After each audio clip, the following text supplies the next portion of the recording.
At least 30 people have been killed in Syrian government air raids over the rebel-held enclave of East Ghouta as a vote on a UN-backed ceasefire was delayed. The vote, which has already been delayed several times since Thursday, is now due to take place later on Saturday but is being held up because of differences with Russia over the wording of the draft.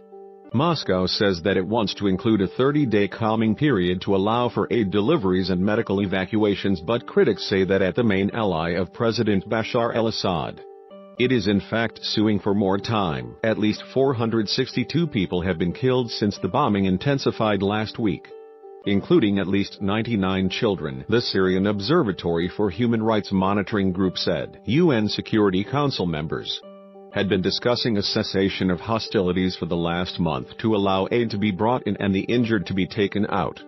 But negotiations have been bogged down over a number of issues, including when the ceasefire should begin.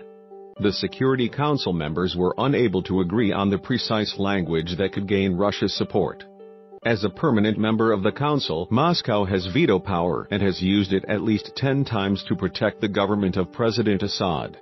The ceasefire proposal to which it objected would have taken effect within 72 hours in East Ghouta, the Damascus suburb, where government aerial and land bombardments of rebel positions appears to be a prelude to a full-force land offensive to retake control. The area has been under siege since 2013. Hundreds of people have been killed in the last week, many of them civilians. UN Secretary-General Antonio Guterres recently described the situation on the ground there as hell on earth. U.S. Ambassador to the UN Nikki Haley expressed her dismay over the delay on Twitter. Unbelievable that Russia is stalling a vote on a ceasefire allowing humanitarian access in Syria, she said. How many more people will die before the Security Council agrees to take up this vote? Let's do this tonight. The Syrian people can't wait. Russia's UN Ambassador Vasily Nebenzia said that calls for an immediate ceasefire were unrealistic. In an apparent bid to get Russian support, resolution sponsors Kuwait and Sweden have amended their draft to drop a demand that the ceasefire take effect 72 hours of it being adopted. Instead, the new text circulated Friday night demands that all parties cease hostilities without delay. Earlier, after 6 hours of negotiations, Kuwait's UN Ambassador Mansour El-Otaiba, the current council president, told reporters Friday evening that members are so close to agreement, and negotiations will continue in earnest on Saturday. The latest draft resolution says a ceasefire must be followed immediately by access for humanitarian convoys and medical teams to evacuate the critically ill and wounded.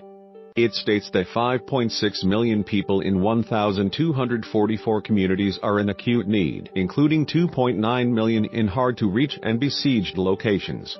A Russian proposed amendment, which the sponsors rejected, would have ruled out an immediate ceasefire. Instead, it would have demanded that all parties stop hostilities as soon as possible and work for a humanitarian pause for at least 30 days. Sweden's UN Ambassador Olof Skog echoed El-Otaiba, telling reporters that council members have been very close to agreement, but we have not been able to close the gap completely. We all agree there needs to be a ceasefire and it has to be urgent. Immediately, he said. There are still some discussions on exactly how to define that.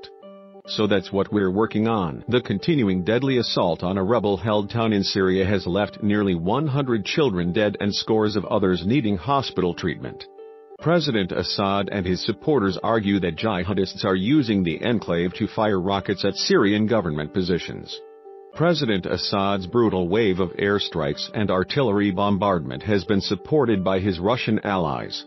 On Friday, rescuers claimed deadly napalm is being used to incinerate East Ghouta.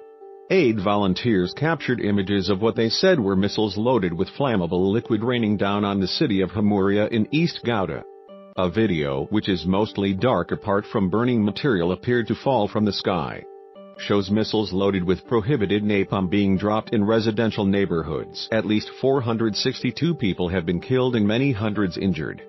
The Syrian Observatory for Human Rights Monitoring Group says the use of napalm is banned in civilian areas by the United Nations Convention on Certain Conventional Weapons. Similar claims were made in 2015 after an alleged attack on the besieged city of Daraya.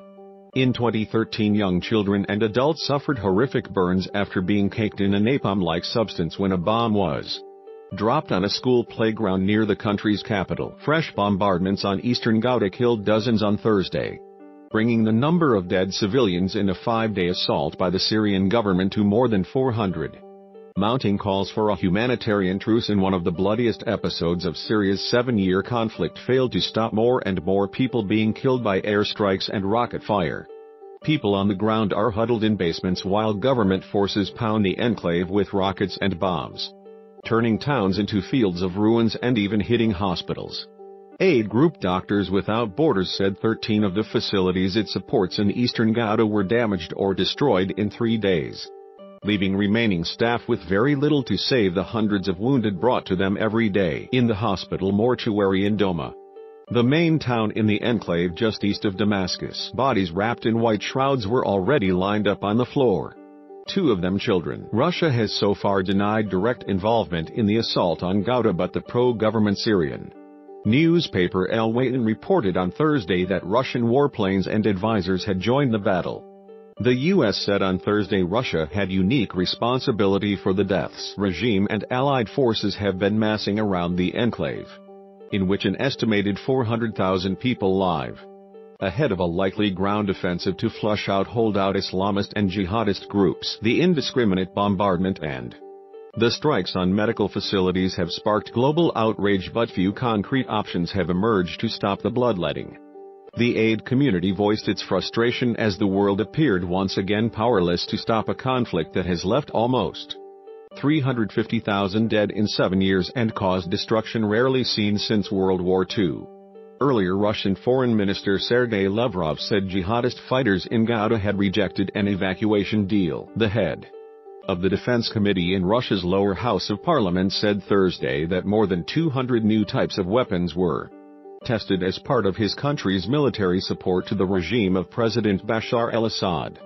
It's not an accident that today they are coming to us from many directions to purchase our weapons, including countries that are not our allies, he said. Tell me where the freaks at.